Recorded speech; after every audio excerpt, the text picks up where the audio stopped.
Good evening. Welcome to the Wilson Central School District Board of Education meeting for Tuesday, January 14, 2025. My name is Tim Carter, Superintendent of Schools. As I usually mention, if you're here this evening, you have a chance for doing public comment at the end. If you're not here and you're watching online or at a later time, please don't hesitate to call the district clerk at 716-751-9399, and Mrs. Pavan will get your comment, question, or concern to the board. At this time, I'll turn it over to Vice President Stewart, who will begin the meeting. Please stand. Pledge allegiance to the flag of the United States of America and to the republic for which it stands, one nation, under God, indivisible, with liberty and justice for all. Could I have a motion to approve the minutes dated December 10th, 2024, please? So moved. Second? Second. All in favor? Aye. Thank you. Okay, number 2, consent agenda for financial operation. A, resolved that the Wilson Central School District Board of Education approve the following items, B through D, in the financial consent agenda as submitted by the administration. Can I have a motion? So moved. A second? Second. All in favor? Aye. So moved. Number 3, special presentations, Sonic Simpson, artificial intelligence. Yeah. Bear with me for 1 second while I clean that up.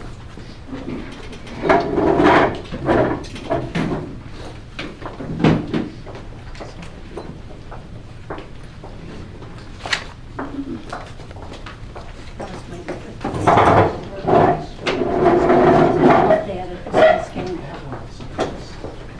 It's beautiful. Oh, jeez.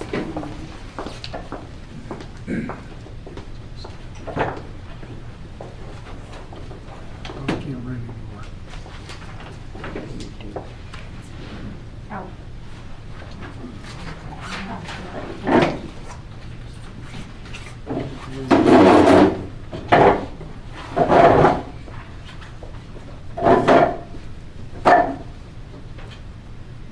Okay, so, hi.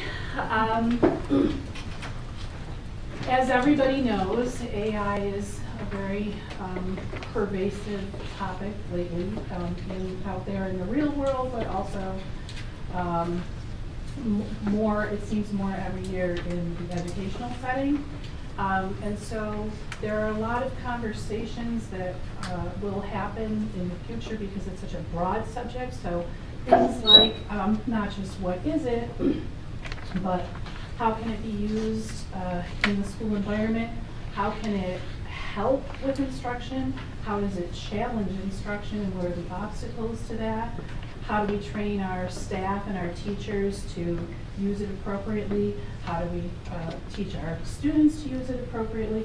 You can see that there's just a lot of tentacles that it has as far as creating district policies and practices. So when we talk about AI in the school environment, and most of you probably already know this, so let me just preface this by saying my only goal is to, 1, keep this short, and 2, just to talk a little bit about what it is. That's my only goal, because everything else is a much broader conversation, but those are conversations that we will have with each other and with the technology community. So when we talk about AI in the educational environment, we're almost always talking about generative AI. There's many kinds of AI, and some of them are very specific to a particular field, like the medical field, or the software engineering, or actual engineering.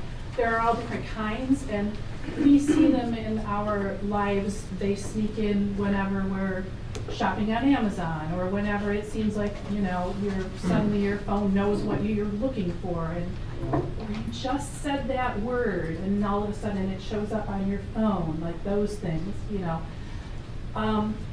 In schools, we're talking about generative AI. So generative, as the word suggests, means it generates something. So that could be a document, an essay, a picture, a song, a poem, a lesson plan, a presentation.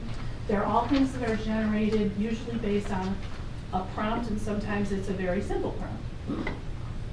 So as I was thinking about how to just talk about what it is, it's one of those things that you just have to see it happening. Because when you're thinking about AI, it's not so much the product, because we're all familiar with the products. It's the process that it takes to create the product that is so much different than we're used to. So I have some things queued up here, and I just want to show you what it does, and I'm just going to fly through these. So let's say that you were looking up information about a congenital heart condition, because we all Google ailments when we know we shouldn't, because then we think we're going to die. But when we put those in, what it's doing is it's the the vamped up version of what we would do anyway, right? We would go in, we would put that in a search term, and then we would click on the websites and the PDFs underneath it. And you know how it is. You get to the first one, you're like, but that's not what I meant. Or I don't want to be on the Congenital Heart Condition Association. I want to know what it is. So it's very good and intuitive about predicting what you are wanting to see. It doesn't give you a giant thing. It's more of like a summary. So in this case, this is AI that is embedded in browsers and whatnot. So you may have noticed that now when you do searches, you might see a little star with the little twinkly thing that says AI that wasn't there before.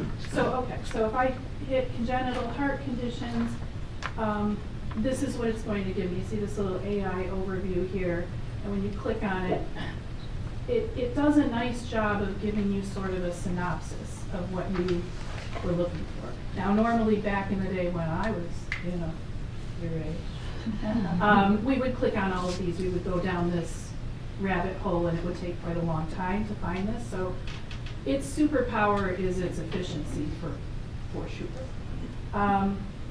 Another example is something that somebody might put in just a Google search, or maybe an Edge search. A student might put this in. I just made these up randomly. Leisure activities in colonial America, and then AI will tell you, well, this is what they used to do in colonial America, and maybe you, as a student, maybe you start writing a report about it, or, it's definitely not my experience as a student when we had to go to the library and get, the encyclopedias and the reference books and all that. It's definitely a whole different ballgame. So that's AI that's embedded in things like our search, our browsers and whatnot. Then there are other AI specific things, places that you can go to. The most common one that everybody's probably heard of is ChatGPT, which is just a website. You just do ChatGPT and that's what you get. I put in an example here of how it could be used just for your average person, just trying to look up something. So I put, what are the most common mistakes when trimming trees in the spring? And you can imagine how there would be instruction coming about, well, it's a different kind of instruction, right? Well, what are the search terms? What are the main ideas? What are the key points that you're looking at? It would be teaching kids to narrow down those things that they're looking for. You can see, oops, something went wrong. Great. Oh no! No, just stop it. Did you do it for this one too? It probably timed me out on all of them, though, which is really sad. I bet it's going to do the same thing here. Okay, copy and paste this. So what countries have had a large influence on the culture of Louisiana? And it's going to tell me something that wrong, which is very sad. So let's type that in fresh.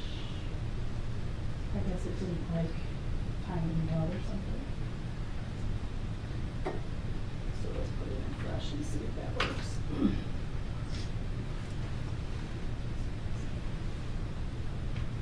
So you can see that the return on what you type in is very quick. That's the good thing about it, and some would say that's the bad thing about it. But that is certainly a way that a student might use ChatGPT in looking for information for their project. When AI first came along, the very first people were down in the tech office immediately, how can we block this? And it's, quite frankly, it's just not blockable. It's so embedded in absolutely everything now that there is no choice, whether it's there or not. There is a teacher choice or a district choice in, do we want to embrace it, or do we want to, avoid's not the right word, but do we want to mitigate how it's used? And you could imagine the discussion on both sides, right? Because on the one hand, if you try to mitigate it and you try to contain it, there are programs that are adapting as quickly as AI is adapting and trying to catch those things, but it does beg the question, doesn't that end up turning you into the policeman of your classroom? So that's the struggle that teachers have with that, is how much time and effort they put into, is this real? Did the kid really write this? That takes quite a bit of time and energy, so that's a conversation that is going to end up being had. This is a sample of how we used it recently in the district, so I don't know if you've seen this already, but on our high school website, this is a presentation that Mrs. Seeley and myself and the interns in the tech department put together, which is the elective classes that are coming up. So the teachers all gave us information about their electives, and we plugged these all, we worked as a team and plugged these all into an AI presentation tool.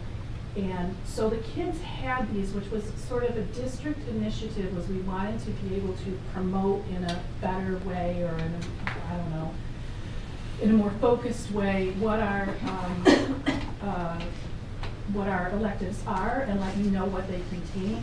And so we wouldn't have been able to do this really without AI because of the time constraints that would have been involved in making one for every single class. So you can see that that is a benefit. This is the program that we used to do that, and you can just see them all here. They were, we all grabbed some and just did them, and I wanted to show you that as an example of what this particular program does. I loaded in a prompt here for a slide deck, and my prompt was to create a 10-slide presentation for the school board.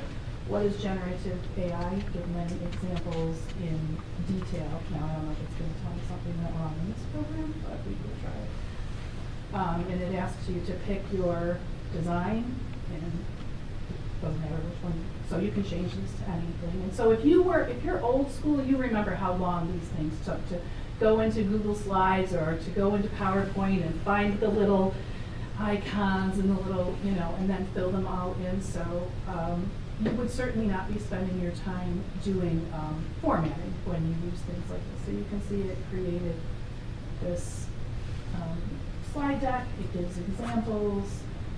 It gives examples of how it's used in education. You can see here it made benefits and challenges. It does a nice job summarizing. For the kids, this is a area that is specifically designed for education. So it's called Magic School. I don't know how many teachers are currently using it. It's new. One of our teachers has gone to a webinar-ish type thing about it. And I just wanted to show you that this is specifically designed for education. So I remember spending like four of my planning periods making a Jeopardy review game about the water cycle. I mean, I clearly remember doing that.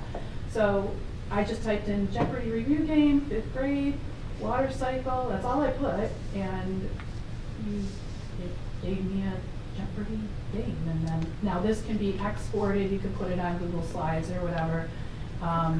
It gives you the grading information and, you know, the answer key and, pardon me? That's what I was teaching. It's a very handy tool for teachers. This is another example here is, this one is their rubric generator. So for the teachers, you know, they have the kids write an essay. It takes a long time to create a rubric to grade something that is open-ended like that.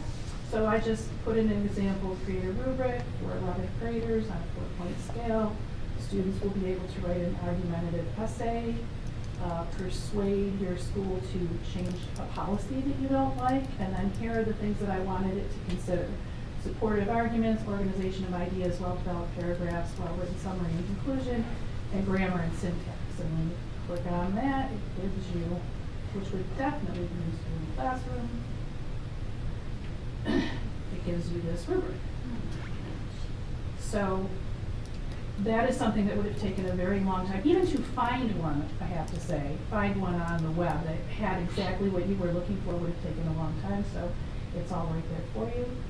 And this, I think, is my last example. This is Tutor Me with AI. So back during COVID, we were using, we had various I forget what that paper. I think it was called paper. Yeah, and you know, there was a human being on the other end, but there were also like chatbot kind of things on the other end to tutor kids when they were stuck. So I just put in the grade level, and then it says describe what you are learning that AI tutor can help you with, and I put PEMDAS.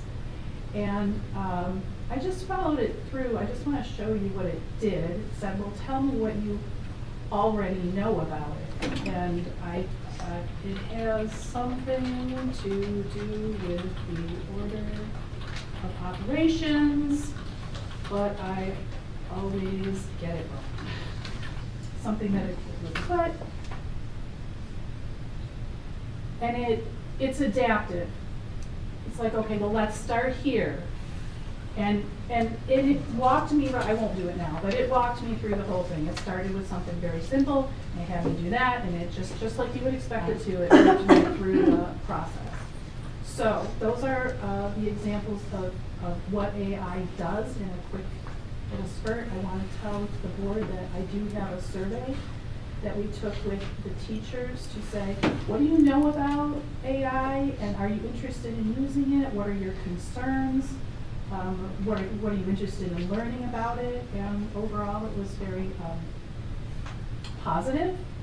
There were some people who had concerns, but they were legitimate concerns, and most people were like, just show me, which was very nice. And then, just as closing, I wanted to show you that one of the things that Magic School does, I should have shown you the home screen, but one of the things that Magic School does is write a song. You can write a song. And I thought that Mr. Benson should have his own song. Write a song about middle school principal Mr. Benton, which I will share with you. I'm not going to sing this with you or anything, but that's why I had, oh, it's not here anymore. Oh, yes, it is. I thought this was a good song for Mr. Benton, this Walk Like a Man song. You guys might not know it, but Walk Like a Man, it seems like a good song for Mr. Benton. This isn't it, Mr. Benton, it's not the commercial. I can skip it though in 3 seconds. Strayer University helps you find a way. So while that's queuing up, this was our description for Mr. Benton. He's a very funny and super nice person. He lives next door to the school. He likes to watch football and spend time outdoors with his dog Cheater. His granddaughter Mercedes has him wrapped around her little finger. His wife is Jackie, a retired school teacher who loves to go to the casino. And Dick wrote a song for you, Mr. Benton, which I will share with you. Big adventure. Walk like a man. It was actually very nice. Talk to a friend, Principal Benton, he's really kind, and he is. So, for the board, I will share that survey with you, and of course that song if you need it. And, yeah, we all need that song, and that's what AI is and what AI does in the school system. Board members, questions? Okay, I have a question. You mentioned something about, I don't know which one you were in, maybe Chat GPT, Sure. where if you were to look up information in the books, like I taught in the day where we had to research and have I know, I encyclopedias and things remember. like that. Would they get the same information as that? Isn't AI the information of the person that's inputting it? No. Okay. If I'm understanding your question correctly. But AI is adaptive and learns from all the information that it has on that subject. So it can be from verified quality sources like, Beth Israel Hospital or something like that, but also Joe Schmo, who lives next door to you, who wrote something stupid.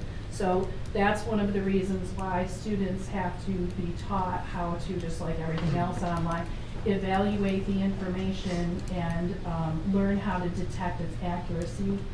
It reminds me a lot of Wikipedia. Anybody can put anything in Wikipedia, so you might read something in Wikipedia that is completely ridiculous. You have to know how to find your facts and how to check your facts, and that's no different in any part of the internet or AI, all the same animal. Same thing with the encyclopedia, just because it was written in the encyclopedia doesn't mean that the information was accurate. Especially if it's an old World encyclopedia. Book was accurate. No. Bonnie, what type of a burden is this going to put on the teachers to fact check what they're getting from these kids? I mean, it's very easy to write something, and I wrote a couple of things to spoon around with it. And I got a nice essay out of it. None of it was true, but I got a very nice essay out of it.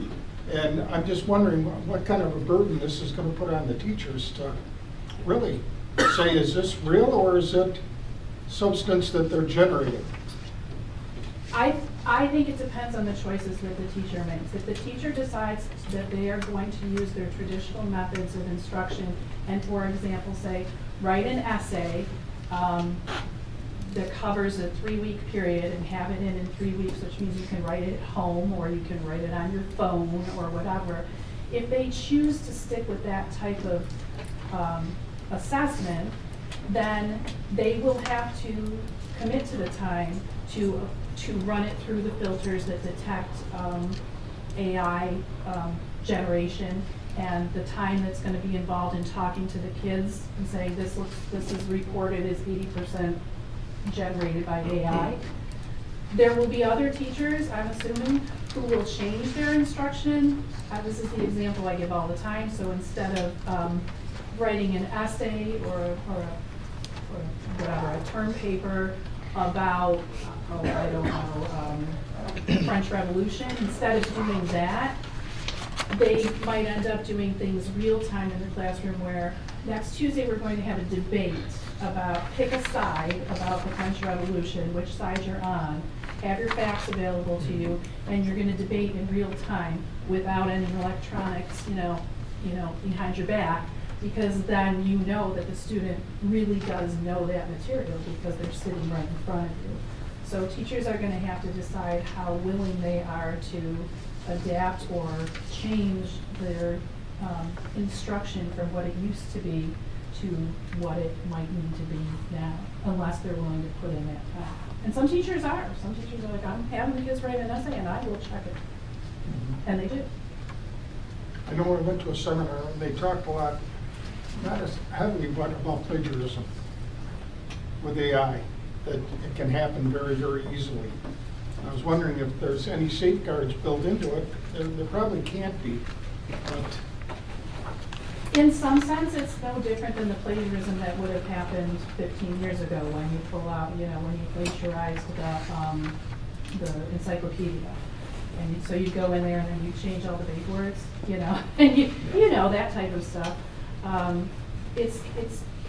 It's not so different from that, except, like I said, there are programs that teachers can run things for. You literally upload this, the kids probably know. You upload the document and it runs it through and it says this was created by AI X%. And then the teacher has a conversation with the student. It's faster plagiarism. Okay. And Yes. if you think, and the hard part for all of us is the fact that kids are already using it now. So if you have a traditional test, 10 questions, you can bet those 10 questions are going in the AI and they're gonna get the answer. And if they're not doing that, they're absolutely crazy. That's what I would do at this point. If you're gonna give me a tool, I'm gonna use it. So I'm gonna go back to actually, I believe your grandson said, you have to, it's better embrace it and show kids how to use it ethically and you show them how to use it in the right way. But if you do a traditional assignment, AI is going to win every time. I see. But if you change your assignment to, you know, the debate was a good answer, create a presentation Sure. on the French Revolution, using 10 slides, and be ready Friday to present that presentation to the class. Now you have to know, not only know the material, but you have to have the presentation to, you know, do it. So I think there is a change, there's going to be some professional development. It's going to have to happen as we move forward. What other, I mean, we began this walk down the AI road because, you know, at every conference we've all been to says better have a policy in place. And our tech team created a policy, you know, looked at the policy that was sent to us from our policy service. And I haven't sent it to you yet, but it may be something next besides the survey is send the policy.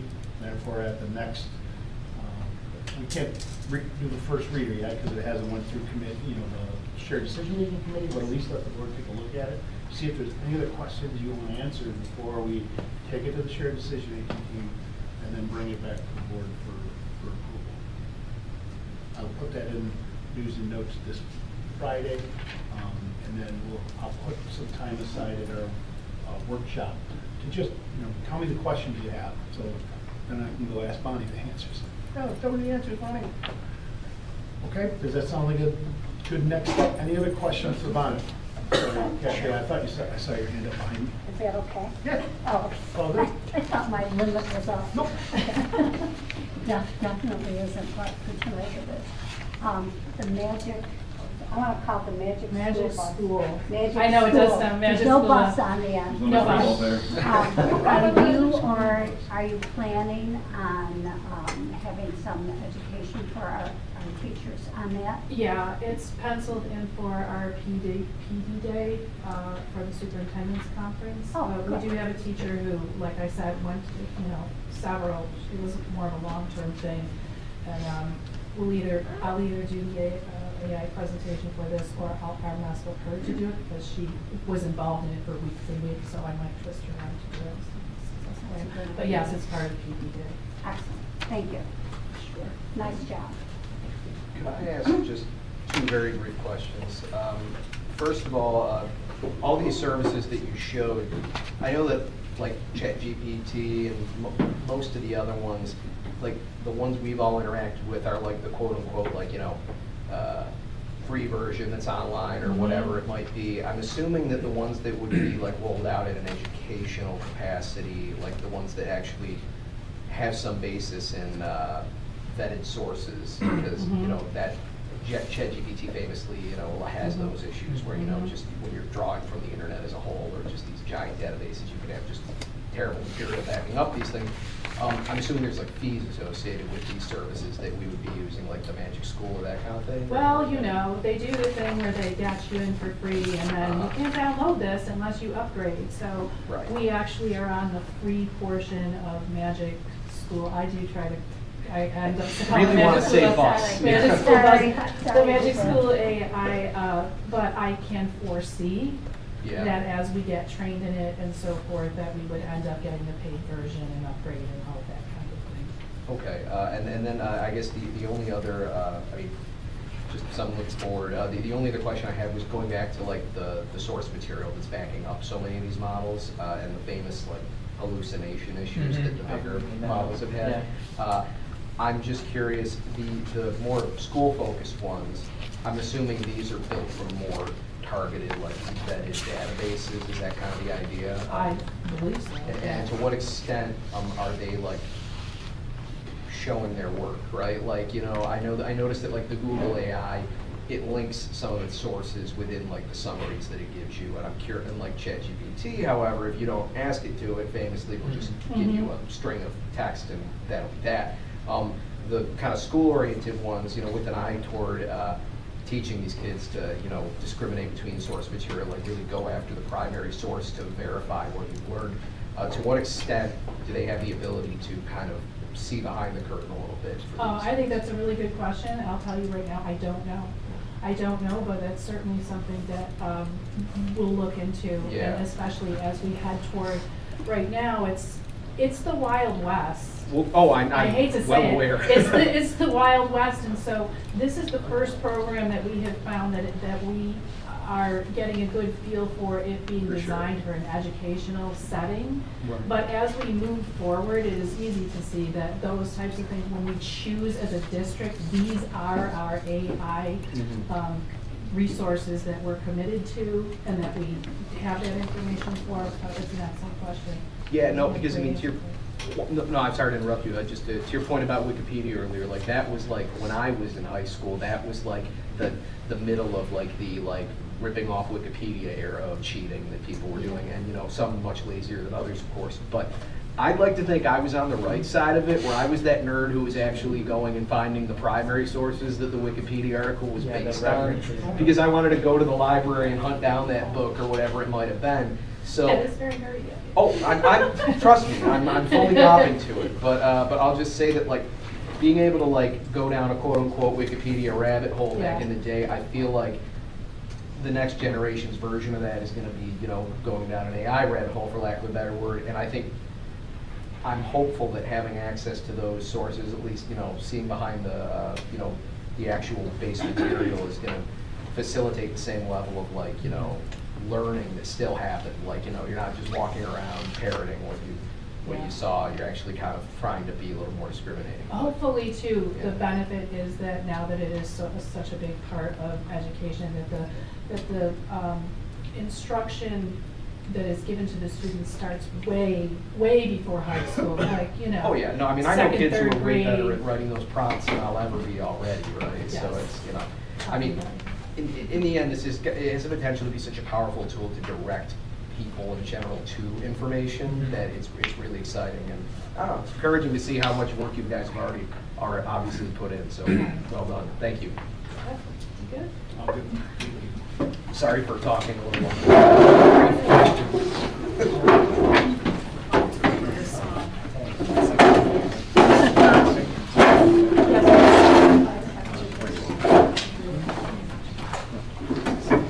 Thank you, Mrs. Simpson. Number 4, extracurricular club proposals. Be it resolved that the Board of Education of the Wilson Central School District hereby approves the creation of an extracurricular club titled High School Plant Club, effective January 14, 2025, with advisor stipend per the WTA contract for any year that the advisor position is filled and that such club is active. May I have a motion? So moved. A second? Second. Are there any questions or comments? All in favor? Aye. So moved. I'm excited about that club. Personnel resignations. A, accept the resignation of Claudia Andres effective June 30th, 2025 for retirement purposes. Take a vote on that? Oh, okay. Can I have a motion? So moved. Second? Second. Are there any questions? I'd just like to comment on it, and I know we'll do something later in the year, but Mrs. Andrews has been here for X amount of years. She's like a fixture in this school. I mean, you come in any play, any musical, anything that happens at the school, you see her there. So she's been a very viable part, and you're going to hate to see her go. I mean, some of the kids may say goodbye, but she is a very, very good part of the school. Yes. Agreed. All in favor? Aye. So moved. Personal appointments. high school advisor for 2024-25 per the WTA agreement and effective January 14, 2025. Karen Mauer as high school parent club advisor. And do we need a motion for each one? Okay. All right, may I have a motion? So moved. Second? Second. Any questions? So moved. All in favor? Aye. Any opposed? Now I can move it? Okay, so moved. Okay, thanks, Chris. I found out when I got here. B, Elaine Slosher as food service helper / monitor effective January 24, 2025 with salary and benefits at step 1 per the CSEA cafeteria agreement. Elaine has met New York State fingerprint clearance. Do I have a motion? So moved. Is there a second? Second. Any questions? All in favor? Aye. Any opposed? Motion passed. C, Dylan Gordon as unpaid assistant for varsity lacrosse for the 2024-25 spring season under the direct supervision of Coach Isaiah Knowles. Do I have a motion? So moved. Second? Second. Any questions? All in favor? Aye. All opposed? Or any opposed? Motion passed. D, Anthony Lazinski as unpaid assistant for JV football for 2025-2026 fall season under the direct supervision of Coach Daniel Lazinski. Do I have a motion? So moved. Second? Second. Any questions? All in favor? Aye. Any opposed? Motion passed.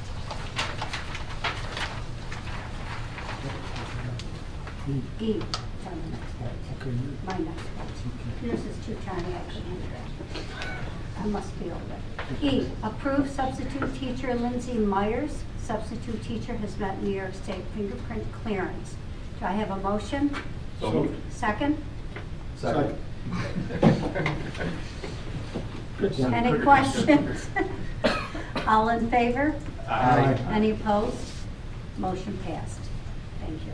Number 7, other. Approve the agreement between the Wilson Central School District and Michelle Mary Teresa Michno Jackson to provide professional therapy services for the district retroactively effective January 6, 2025 at a rate of $55 per 30-minute session, not to exceed $8,000 of agreed upon services. Do I have a motion? So moved. Is there a second? Second. Any questions? All in favor? Aye. Any opposed? Motion passed. Approves, I'm not going to pronounce this correctly. Sicoli Construction Services, Inc. as the lowest possible bidder, including alternate number 1 and alternate number 2 for the 2024-25 capital outlay project at $78,950. Do I have a motion? So moved. Second? Second. Any questions? All in favor? Aye. Any opposed? Motion passed. Charles Sudoka from Canisius University to student teach in the elementary school with Steve Zimmer, physical education teacher, from March 10th through May 9th, 2025. His fingerprints have been cleared with the New York State Education Department. Do I have a motion? So moved. Second? Second. Any questions? All in favor? Aye. Any opposed? Motion passed. Approve WTA chaperone, parentheses, concerts, under parentheses, increase in rate of pay from $15 an hour to $15.50 an hour, 2025 minimum wage, effective January 1, 2025. Do I have a motion? So moved. Second? Second. Any questions? All in favor? Aye. Any opposed? Motion passed. Number 8, policies. I don't think there are any. Okay, good there. Number 9, Committee on Special Education, Preschool Special Education 504 Plan Recommendations. A, approve CPSE/CSE/504 meeting minutes and IEP recommendations dated January 14, 2025. Do I have a motion? So moved. Second? Second. Any questions? All in favor? Aye. Any opposed? Motion passed. 10, conference requests. A, approve conference request for January 14, 2025 agenda items B through G. Can I have a motion? So moved. Second? Second. Any questions? All in favor? Aye. Any opposed? Motion passed. Number 11, fundraiser requests. Approve fundraiser request per the January 14, 2025 agenda, items B through D. May I have a motion? So moved. Second? Second. You good? Yeah. Okay. Any questions? All in favor? Aye. Any opposed? Motion passed. Use of facility requests. A, approve use of facility requests for the January 14, 2025 agenda, items B through D. May I have a motion? So moved. A second? Second. Are there any questions? All in favor? Aye. Any opposed? Motion passed. 13, field trips, action required. A, approve Wilson varsity baseball team field trip to Myrtle Beach, South Carolina from April 16th through 20th, 2025 to practice baseball and participate in baseball games. Coaches will act as chaperones. Bill Atlas and Zach Ganchoff. Any costs charged to the district will be reimbursed by the baseball program. Do I have a motion? So moved. A second? Second. Any questions? All in favor? Aye. Any opposed? Motion passed. Okay. Oh, I have a report. Let's go. First of all, I believe we did receive this invitation to the legislative breakfast. If you would let Jennifer Pavan know that you are or will be attending. It's Saturday, January 25th. I printed mine if you want to, if anybody wants to see it. Nope. Everybody good? Okay, good. And so far there are 3 legislators showing up, and I would have to look them up on my phone, which I was going to do. One is Senator Ort. He's the one I remember. He always comes. He's wonderful. I don't know about any other at this time. Okay, that's all I have. Number 16, Parker? Not too much. I just wanted to say that Regents retakes are happening in a couple of weeks, or like in the upcoming weeks. We have the musical going on, which I think Superintendent Carter is going to talk a little bit about, because I noticed we have this invite in front of us. And then all in all, we just have February break coming up. We have a couple break days here and there, which is why we shortened Christmas break. We have things like the Lunar New Year off now, which I know that's new this year. But after that, after February comes, we're really just focusing on getting through the rest of the year, getting graduation. How exciting. Nice job. Thank you. Superintendent Carter. Welcome and thank you for all your well wishes while I was out for surgery. And, hopefully everything will continue to be okay until next year when I have to do it all over again. So, as Parker mentioned, and he thankfully left it to me, we have in front of you an invite to this year's high school, middle school musical presented by the Wilson Music Parents Association, Seussical the Musical. It'll begin on Friday, January 24th. There'll be a 7 o'clock performance.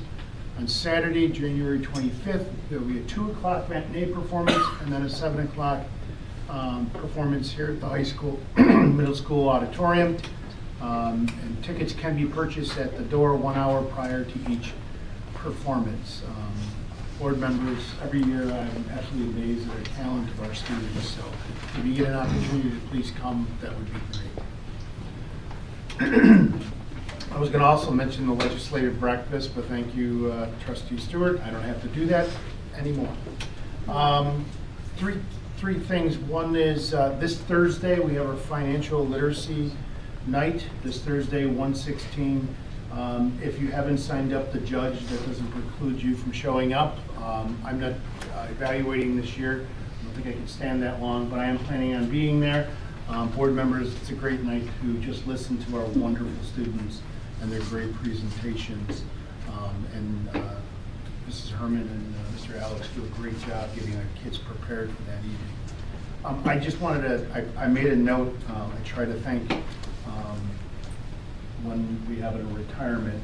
And I want to just take a moment from one chorus person to Mrs. Andres. I know she knows how much she means to our kids. My daughter went through the music program in Kenton, and if it wasn't for her music director, I don't even know if she would have made it through school. So I know the special talent that it takes for a music director to pull those kids along and get the best out of them. And you know, from the time I walked in the door here 8 years ago to today, the amount of activities and the amount of concerts that our music program puts on is absolutely stellar. And I've not seen it in any other district. So yes, she's going to be missed greatly, and it's going to be difficult to replace her. And I sent an email today at 5:30, so if you were here with me or on your way here, you didn't get it yet, but I sent an email to all our Wilson Central School District families, board members. It'll be in news and notes, but it was basically reaffirming what I had put in last week's news and notes about the Power School breach. We did have a communication from Power Schools, which is one of our software vendors that warehouses our data for student information systems. Upon investigation, it has been determined that Wilson Central School District, along with many districts, not only local but across our nation, had their data compromised and are involved in this breach. It's our understanding that this incident involves unauthorized access to student and staff data. Please note that this event occurred through Power Schools. It has not affected any of our other systems or data in the district. Power Schools informed us that the compromised data does include parent, student, and employee personal identifiable information. However, they have not provided any specifics of what data and who it belongs to. Power School is still conducting their investigation in regards to the incident, and we're working to gather information and resources that will provide our families with all the information they need, and we'll get it out as soon as it becomes available. And we'll continue to keep our staff and families informed as information becomes available. And we anticipate that I put in that I anticipate you're going to receive further notification once the investigation is done. We received the notification on Friday, and I kind of held off sending anything out briefly because I didn't have any information. So I was going to be sending out, hey, this happened, but I have nothing to tell you. But then this morning when I woke up and it was on the news that East Aurora sent something out to the news, I'm like, well, I better let people know about this. So, you know, as soon as I have the available information, I'll make sure that I, not only get it out to you, but there'll also be remediation and things like that, because any company, and your parents and board members, you probably receive them all the time where there's a breach in data in one system or another.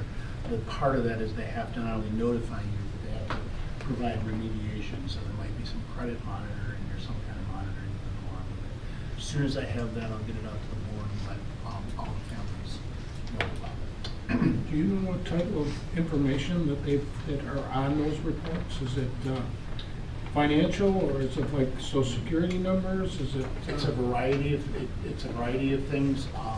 During the time that I've been here, we don't report or collect social security numbers. There was a time that was something we had to do. So it's a big ask, because not only its current staff and students, It's everybody going back to 2008 that has ever done. So yes, there's definitely going to be emails, phone numbers, addresses, people's names. There are some social security numbers that are going to be in there, yes. Would that include parents or just staff? Wouldn't be students And staff? We don't have any current staff. Our staff, we use it more for identification of student grades and things like that. So other than first name, last name, for staff, there's nothing more than that. Our students, anything that we've collected off of registration, so when a parent registers a student, that registration form gets inputted into Power Schools. That's our student information system. That's how on Friday, today, a parent received an email from me because it pulls from Power School, and I can email the entire district. I can phone call the entire district within a minute. One of the drawbacks is that there are unfortunate people out there that are looking for this information. And it was, it turned out to be an employee from Power Schools who had their password and ID compromised. And they had access to all of the information. Again, we're not that it helps, but we're not alone. Once we know exactly what's there, they keep telling us whatever you input is available. So we know what we input for staff, and we know what we input for students. But it's, I did a general notification, but I don't need to send 1,000 letters out if it's only affecting 100 people. But we don't know that information yet. I'd rather just identify those 100 people, get the information out to them as quick as possible. But I'll keep you posted. Superintendent Carter, can I ask one quick question? Obviously, still information still coming in, investigation still pending, all of that, but looking toward a more long-term perspective, once all of this is concluded and the proverbial dust is cleared, if the answers that we've received from Power Schools are not satisfactory, are there other vendors in this space that we could use in the future for this service? Yes. Okay, good. Yep. Thank you. I have a question as well, and Sure. this might be more for like the tech department. Is there any way for students or staff to view on Power School that form that they send in when they register a student or staff member? I don't believe they have access. Students don't have access to their information, do they? So that way Through parent portal? Well, the issue is, even if that information is in where you can see it, Power School needs to verify what was pulled. Okay. So just because it exists in there, doesn't mean that on the particular table that they pulled that information. And while it should be a simple matter of saying, can you please show us the data that was pulled, because I know they have it. They're probably not. Yeah, they're very reluctant to do that Yeah. yet, but I wouldn't suggest that anybody do that, because it may very well be that there's, 100 fields of data, but the only data that was pulled were the top 20. Okay. So it will probably cause undue worry when we really don't know. Okay, thank you. And at the bottom of the email that was sent to staff, we had staff contact the tech department and parents and families contacting the superintendent's office. I'm going to be honest, the answer, if you call tomorrow, the answer is going to be the same as I'm going to give tonight, which is, I don't have anything further, but as soon as I do, it's not going to gather dust on my desk. When I get it, I'll get it out. Any other questions, board members? That's my report. Thank you very much. Board President's commentary. I will give you the Vice President's commentary. Thank you for coming tonight, and Happy New Year to everyone. I hope everyone had a safe and happy New Year, and I would like to say, go Bills. And my next would be public forum. This portion of the agenda provides an opportunity for residents of the Wilson Central School District to be heard. Any person who wishes to address the board is invited to do so at this time. Please state your name and address. Complaints or criticism about individual school personnel are not appropriate in this forum and will not be allowed. The board may not respond to questions. They should be referred to the superintendent of schools at another time. Please be respectful and limit your comments to 3 minutes. Board of Education policy number 1510. Do we have any comments, questions, or concerns? No. I was curious if the students in attendance, do you realize you can sign in on that sheet and you each get your own agenda, so you don't have to share it, as I saw the front. And do you realize you can speak under public comment? Yes. Any questions, comments? Want pool? No. Okay. When you get a pool, they have to swim. We already tried this last time. They all said no, remember? May I have a motion to, I don't think we have an executive session. No. Okay. A motion to adjourn the meeting? So moved. Second? Second. Okay, any questions? All in favor? Aye. Motion passed. Come, guys.